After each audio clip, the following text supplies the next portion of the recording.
ઉત્તરાખંડમાં ભારે વરસાદને લઈ રેડ એલર્ટ, સ્કૂલોમાં રજા જાહેર, અનેક રસ્તાઓ બંધ. જાણો વર્તમાન સ્થિતિ. હિમાચલ પ્રદેશ અને ઉત્તરાખંડમાં ભારે વરસાદને કારણે જનજીવન અસ્તવ્યસ્ત બન્યું છે. ઉત્તરાખંડમાં છેલ્લા કેટલાક દિવસોમાં ભારે વરસાદને કારણે 2 લોકોના મોત થયા છે.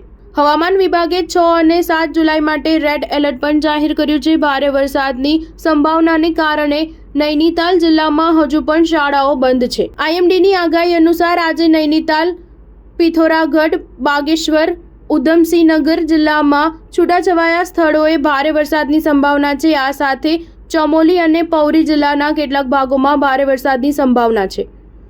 નોંધનીય છે કે શુક્રવારે ચંપાવત જિલ્લાના લોહાઘાટ, બાગેશ્વર જિલ્લાના કપકોટ અને ગઢવાલના કેટલાક વિસ્તારોમાં ભારે વરસાદ થયો હતો. દહેરાદૂનમાં વરસાદના પાણીથી ભરેલા ખાડામાં 5 વર્ષનો બાળક ડૂબી ગયો અને હરિદ્વારમાં એક કિશોર નાળામાં ડૂબી ગયો.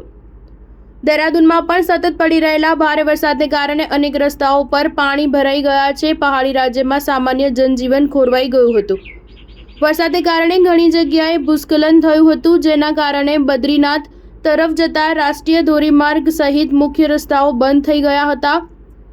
સ્ટેટ ઇમરજન્સી ઓપરેશન સેન્ટરે જણાવ્યું હતું કે ભૂસ્ખલનને કારણે 88 ગ્રામીણ મોટરેબલ રસ્તાઓ, 2 સરહદી રસ્તાઓ, 1 રાજ્ય ધોરીમાર્ગ અને બદ્રીનાથ મંદિર તરફ જતો રાષ્ટ્રીય ધોરીમાર્ગ બંધ થઈ ગયો છે.